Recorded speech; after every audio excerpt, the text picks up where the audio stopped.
अब अपन शुरू करने जा रहे हैं लेंस मेकर फॉर्मूला। पता नहीं सारे बोर्ड्स ने इसको कितनी बार पूछा है और इतना प्रेम बरसाया है जिसकी कोई लिमिट नहीं है। और इस बार भगवान करे ऊपर वाले इस बार के बोर्ड में भी इसी पे प्रेम बरसा देना।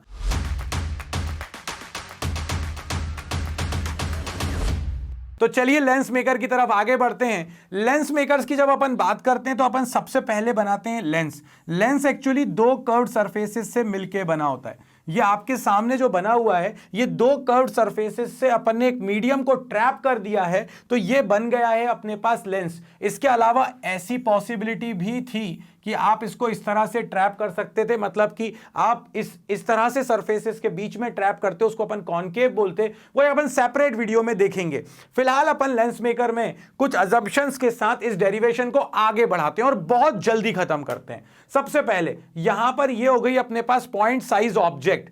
जब ये पॉइंट साइज ऑब्जेक्ट है, इससे जो रे आएगी ये रे इस पर इंसिडेंट हुई, क्योंकि अब ये कर्व्ड सरफेस में जा रही है और ये रेयरर से डेंसर मीडियम में जा रही है, तो मुझे पता होना चाहिए ना कि नॉर्मल कहां पर है। तो अगर आप देखो तो ये जो है ये आपके पास एक कर्व्ड सरफेस, इस स्फीयर का पार्ट है ये कर्व्ड सरफेस। जब इस स्फीयर का पार्ट है तो इसका सेंटर यहां पर है, इसका सेंटर यहां पर है, तो आपने एक परपेंडिकुलर ड्रॉप किया तो ये आपको ये बताने की कोशिश करेगा कि ये नॉर्मल है, ये इंसिडेंट रे है।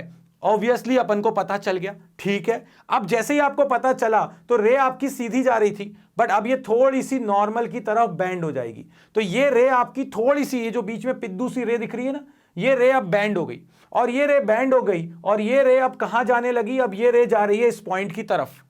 अगर ये सेकंड वाली सरफेस नहीं होती तो ये रे हल्की सी बैंड होती और इस पॉइंट की तरफ जाती, और ये एक रे तो अनडिविएटेड सीधी जा रही है।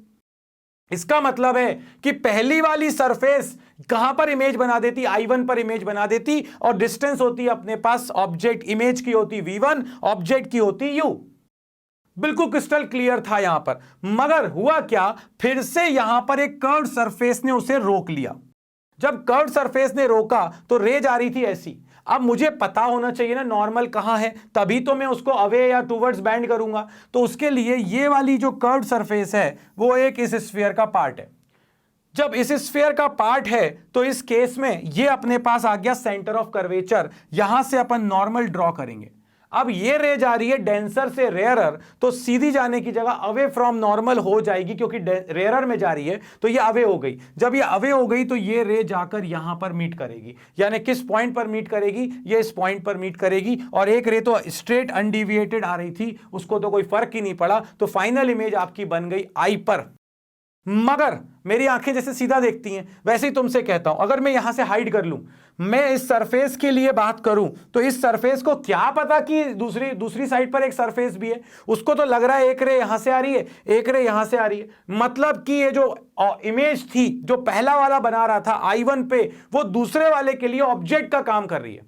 क्यों? क्योंकि उसको थोड़ी ना पता कि ये बैंड होके आ रही है। उसको तो ये लग रहा है कि ये दोनों रेज इस पॉइंट की तरफ आ रही हैं। जब ये इस पॉइंट की तरफ आ रही हैं तो ये पॉइंट वर्चुअल ऑब्जेक्ट की तरह काम करेगा। सो पहले वाले सरफेस के लिए ये आपकी हो गई ऑब्जेक्ट डिस्टेंस और ये हो गई आपकी इमेज डिस्टेंस। दूसरी वाली सरफेस के लिए ये हो गई आपकी ऑब्जेक्ट डिस्टेंस और ये फाइनली आपकी हो गई इमेज डिस्टेंस।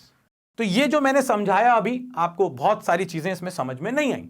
मैं समझाऊंगा, दोबारा समझा रहा हूं, ले रहा हूं उस चीज को, बट अभी मैंने सिर्फ एक, जैसे कहते हैं ना, इंट्रो तैयार किया है सिर्फ और सिर्फ इमेजेस का, कि एक ने जो इमेज बनाई वो दूसरे के लिए ऑब्जेक्ट का काम कर रही है। अब ये जो है ये बुकिश वाला डायग्राम है, जिसको देख के अंदर से ना गुस्सा आता है, मतलब कि यार बहुत कॉम्प्लिकेटेड सा है। आसान बनाते हैं, आसान बनाते हैं इसको। बाबा जी का काम ही है आसान बनाना चीजों को, ठीक है। सो बढ़ते हैं आगे। अब उतना कॉम्प्लिकेटेड नहीं बनाने का, ठीक, बिल्कुल सिंपल डायग्राम बनाएंगे अपन। तो सबसे पहले आपको यहां पर चाहिए अजम्पशन। अपने अजम्पशंस क्या हैं? अजम्पशन सबसे पहले, लेंस इज वेरी थिन। मैं क्यों यहां से डिस्टेंस निकालूं बार बार, फिर यहां से डिस्टेंस निकालूं? हमने क्या करा, लेंस को पिद्दू सा पतला कर दिया, डाइटिंग करके जिम भेज दिया। जिम से जब वो निकल के बाहर आया तो वो हो गया पतला। तो ये जो गैप है, ये गैप है बहुत कम। तो इसीलिए हम डिस्टेंस जो भी लेंगे वो लेंस के सेंटर से लेने वाले हैं। तो हमारी प्रॉब्लम सॉल्व हो गई। पहला हमने ले लिया लेंस इज वेरी थिन, तो अब हमको ना इस सरफेस से लेनी है ना इस सरफेस से लेनी है, हम तो बीच में से लेंगे, सारी डिस्टेंसेस बीच में से। Object is point size. आसान करने के लिए ऑब्जेक्ट को अपन ने क्या ले लिया, पॉइंट साइज। कहां वो लंबी सी दिखेंगे, फिर दूसरी साइड मैग्नीफाइड है, इन्वर्टेड है, रियल है। इतनी टेंशन काय को लेने का भाई, पहले लेंस मेकर तो सीख लें, फिर लेंस सीखेंगे, फिर इमेज फॉर्मेशन के केसेस बनाएंगे, और फिर rays are very close to principal axis. Rays जो है वो प्रिंसिपल एक्सिस के बहुत पास है, तभी तो एंगल छोटे बनेंगे, क्योंकि रिफ्रैक्शन थ्रू कर्व्ड सरफेस के फॉर्मूले का अपन इसमें यूज करने वाले हैं, और वो तभी होगा जब रेज क्लोज होंगी। तो इसीलिए कर्वेचर बड़ा, लेंस थिन, कहानी खत्म। अब आते हैं बूटी सेक्शन में, तो चलिए चलते हैं बाबा जी की बूटी सेक्शन में। बाबा की बूटी सेक्शन में आपका स्वागत है। जब हम बूटी की बात करते हैं तो सबसे पहले तो देखो यहां पर 2 बार रिफ्रैक्शन हो रहा है। जब 2 बार रिफ्रैक्शन हो रहा है तो कर्व्ड सरफेस के रिफ्रैक्शन का फॉर्मूला अपन निकाल चुके हैं, μ2 minus μ1 upon r is equal to μ2 by v minus μ1 by u।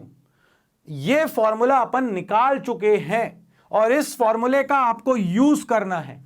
इसका यूज करना है, आप जा रहे हो पहले फर्स्ट मीडियम से सेकंड मीडियम में, मतलब कि μ1 से आप जा रहे हो μ2 में। जब आप μ1 से μ2 जा रहे हो तो μ2 माइनस μ1 अपॉन r, क्योंकि पहली सरफेस होगी तो उसके लिए रेडियस ऑफ कर्वेचर r1, ये फॉर्मूला लगाओगे। इमेज डिस्टेंस क्या होगी, पहले वाले के लिए v1, क्योंकि वो इमेज यहां बना था। इसके बाद ऑब्जेक्ट डिस्टेंस तो u थी, इसमें साइन नहीं रखना है।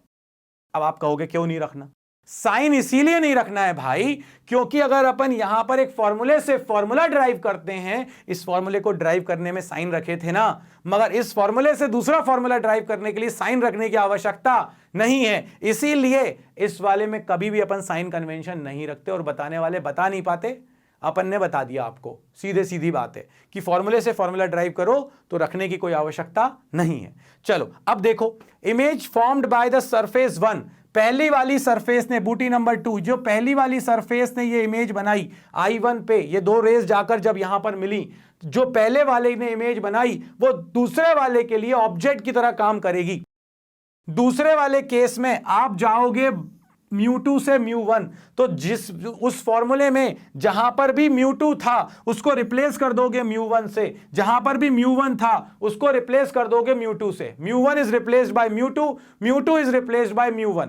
और फाइनली जब हमारे पास ऑब्जेक्ट इंफिनिटी पर होती है तो इमेज कहां पर बनती है, फोकस पर बनती है। गलती से भी 1 by v minus 1 by u को 1 बाय f मत लिख देना, क्योंकि अभी तुम लेंस मेकर्स फॉर्मूला कर रहे हो। लेंस फॉर्मूला तो तुमने अभी पढ़ा ही नहीं है, इसीलिए पढ़ा नहीं है मतलब उनके लिए। लेंस मेकर जब लेंस बनाओगे तब तो लेंस के बारे में बात करोगे ना, इसीलिए हम ये ध्यान रखेंगे, when object is at far infinity image will be at focus. Last point is very important for us. Clear? अब जैसे ये क्लियर हुआ तो अब अपन लोग तैयार हैं डेरिवेशन करने के लिए। सबसे पहले ये सरफेस है XOY, पहली सरफेस XP1y, इनफैक्ट XP1y, यहां पर μ2 माइनस μ1, क्योंकि μ1 से μ2 जा रहे हो, सो ये आपके पास था μ1, ये आपके पास है μ2, सो μ2 माइनस μ1 पहली वाली सरफेस है, इसलिए r1 is equal to μ2 by क्या डिस्टेंस लेंगे, इमेज कहां बन रही है v1 पे, तो v जो है वो v1 है, और ऑब्जेक्ट कहां पर रखी हुई है u पर, तो ऑब्जेक्ट u जो है वो u ही है। तो आपके पास आ जाएगा μ2 minus μ1 upon r1 is equal to μ2 by v1 minus μ1 by u। और जैसे ही ये आया, अब दूसरी बूटी का टाइम आ चुका है। जो ये इमेज बन रही है ये दूसरे वाले के लिए ऑब्जेक्ट की तरह काम करेगी, और ऑब्जेक्ट की तरह काम करेगी तो x2p2y, xp2y, इस xp2y को अगर आप देखो तो मैंने आपसे कहा था μ2 को रिप्लेस कर दो μ1 से, μ1 को रिप्लेस कर दो μ2 से। रिप्लेस करने के बाद u को रिप्लेस कर दो v1 से। v1 से क्यों? क्योंकि आपकी सेकंड वाली सरफेस के लिए जो ऑब्जेक्ट डिस्टेंस है वो v1 है, इसीलिए u हो गया v1। और फाइनली इमेज आपकी जो बन रही है वो बन रही है I पे, जो कि v डिस्टेंस पर है, तो v की जगह तो v रहेगा, मगर u की जगह अब हो जाएगा v1। आपने μ2 माइनस μ1 की जगह लिख दिया μ1 माइनस μ2 अपॉन r2, क्योंकि सेकेंड सरफेस है, is equal to μ2 by v, μ2 की जगह पर μ1 बाय v माइनस μ1 की जगह पर μ2।